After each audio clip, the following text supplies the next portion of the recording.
नमस्कार. रंजना रेसिपीमध्ये आपलं खूप खूप स्वागत आहे. आज आपण बनवणार आहोत मिरची आणि शेंगदाण्याचा ठेचा. तर हे जेवणात चव वाढवण्यासाठी अतिशय सुंदर आहे. तर आपण रेसिपीला सुरुवात करू. सगळ्यात आधी मी हे शेंगदाणे हे भाजून घेते आणि याला लागणारं साहित्य हिरवी मिरची घेतली, 10-20 मिरची आहेत, लसूण थोडा जास्त घेतला आहे, 2 कांदे, कढीपत्त्याचे पानं आहेत, 10-12 कढीपत्त्याचे पानं आणि चवीसाठी मीठ. तर आता सगळ्यात आधी आपण हे शेंगदाणे भाजून घेतो आहे. हे शेंगदाणे बारीक गॅसवर चांगले खमंग भाजून घ्यायचे. जास्त मोठा करायचा नाही, तर मग मोठा केला तर करपतील आणि वर करपतात आणि आतमध्ये तसेच कच्चे असतात. म्हणून बारीक ह्याच्यात थोडी तेलाची धार सोडणार आहे आणि तेल टाकून याला छान भाजून घ्यायचं. थोडंसं तेल टाकायचं.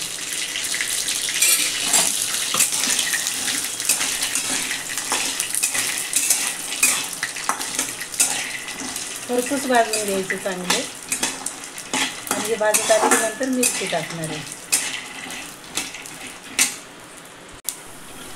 आता हे शेंगदाणे चांगले भाजत आले, तडतड वाजतात म्हणजे चांगले भाजत आले.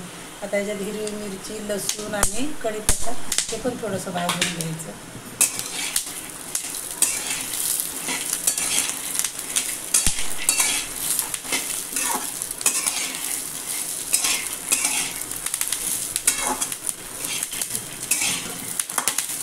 गॅस आता थोडा मोठा करते मिरची भाजण्यासाठी.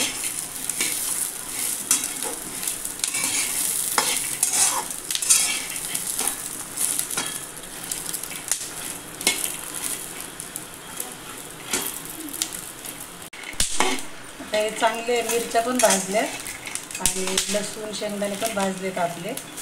आता गॅस बंद करते आणि हे मिक्सरमधून आपल्याला काढून घ्यायचं. 5 मिनटं गेलेत साधारण सगळं भाजायला. आता गॅस बंद करते. त्याच कढईत तेल टाकते.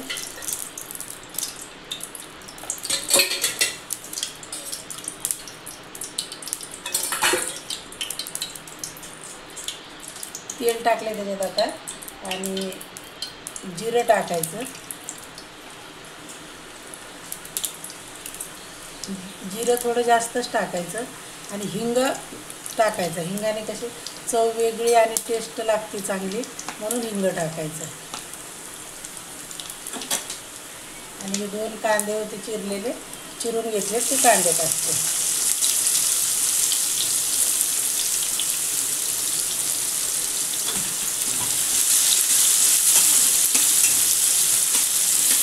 आता हा कांदा भाजतो तोपर्यंत आपण हे वाटण करून घेणार आहे. हे सगळं भाजून घेतले. आता हे थंड झाले.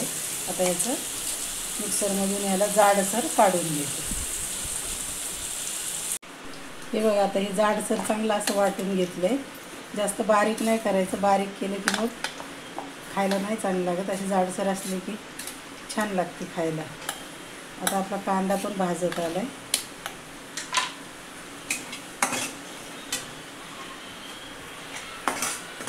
आता हा कांदा भाजत आला आहे.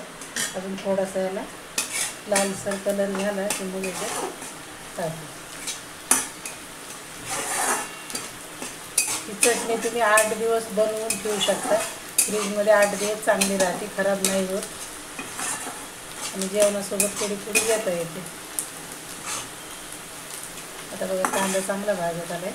आता याच्यात थोडीशी हळद टाकते. त्याच्यात थोडी हळद टाकली.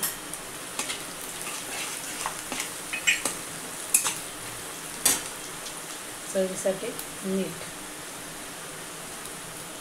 प्रमाणातच टाकायचं.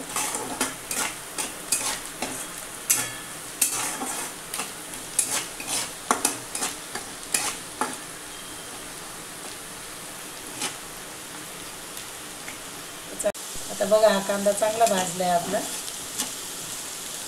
आता याच्यात मिक्सरमधून काढलेलं वाटण टाकते.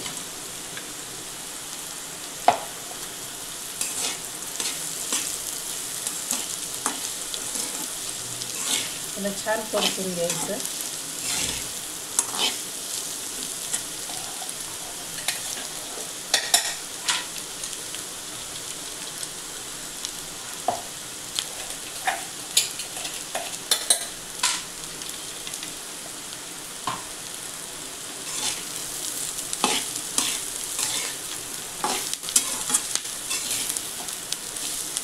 थोडं बारीक गॅसवरच परतून घ्यायचं.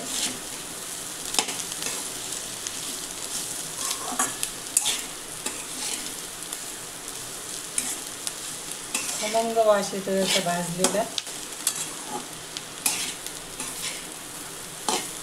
लहान मुलं सुद्धा आवडीने खातात कमी तिखट झाली तर.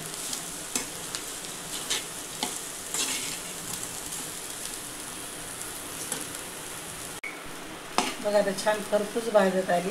त्याला अजून 2-3 मिनटं भाजू देणार आहे, म्हणजे मग चांगली भाजते. आता याच्यात थोडीशी कोथिंबीर टाकते आणि कोथिंबीर टाकल्याच्या नंतर चांगलं परतून घ्यायचं, म्हणजे कोथिंबीर पण थोडीशी अशी चांगली लागते.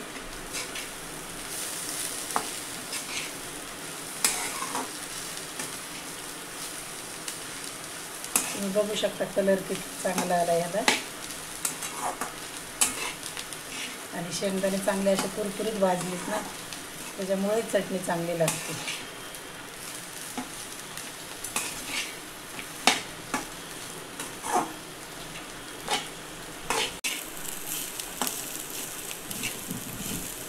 झाली बघा चांगली. आता ही प्लेटमध्ये काढून घेते याला.